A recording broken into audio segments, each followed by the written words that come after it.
Hi friends, welcome to my channel.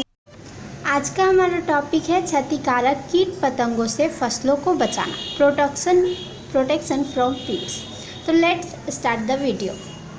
तो आज हम लोग इस टॉपिक में क्या क्या जानने वाले हैं। इन पीट्स से फसलों की कैसे हिफाजत किया जाता है, ये जो नुकसान पहुंचाते हैं फसल को वो कौन से कीट हैं, इनसे निपटने के लिए किसान कौन से पद्धति को अपनाते हैं।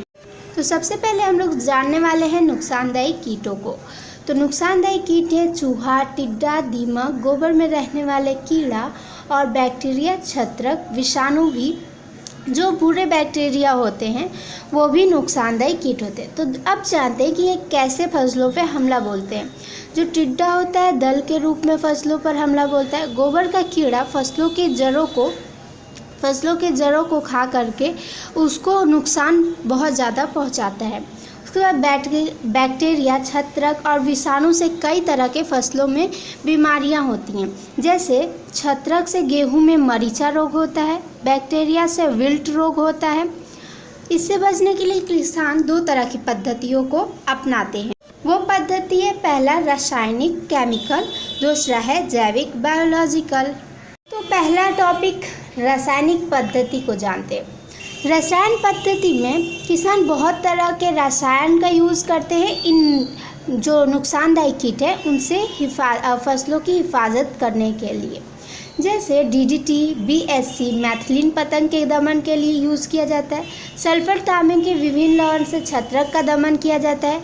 जिंक फास्फाइड और ओएन फेरिक से चूहा का दमन करने के लिए यूज़ किया जाता है। लेकिन जो ये रसायन का यूज़ किया जाता है ये हर टाइम ही उतने हेल्पफुल नहीं होते। इनसे दमन तो हो पाता है पर उससे कुछ समस्याएं उठ खड़ी होती हैं। तो चलिए जानते हैं इन समस्याओं को। तो पहली है कि कई बार ये क्षतिकारक प्राणी निर्दिष्ट रसायन पदार्थ के विरुद्ध प्रतिरोध बना लेते हैं। मतलब कि उन्हें जिस रसायन से कोई नुकसान होता है या उन्हें क्षति पहुंचती है उसी के विरुद्ध वो वैक्सीन की तरह कुछ बना लेते हैं जिससे वो लड़ सकते हैं। तो इस वजह से फसलों का नुकसान हो जाता है लेकिन उन क्षतिकारक कीटों का नुकसान नहीं हो पाता। इस वजह से ये समस्याएं होती है। दूसरा है, इन रासायनिक से लाभदायक उपयोगी पतंग जैसे तितली, मधुमक्खी को हानि पहुंचता है, क्योंकि अब जिस खेत में उस रसायन का यूज़ किया गया है वो अगर दूसरे जो अच्छे हैं वो पतंग जाएंगे तो वो तो मर जाएंगे ना, क्योंकि हमने जो रसायन का यूज़ किया वो पतंग के दमन के लिए। तो ये तितली, मधुमक्खी अच्छे हैं पर हमें उस रसायन को तो नहीं पता ना कि अच्छा है, तो ये लोग भी मर जाते हैं उससे। तीसरा है, इन रासायनिकों के नदी या नहर या जल में मिलने से जल प्रदूषण भी होता है।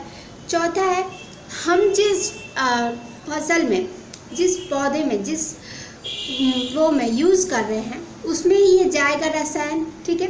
तो ये रसायन की वजह से जो फल या फूल खिलेगा उसमें भी वो रसायन होगा, जिस वजह से मनुष्य के शरीर में जाने पर कई तरह की बीमारियां हो सकती हैं। ज़्यादातर तो ये कैंसर जैसे रोगों को जन्म देता है।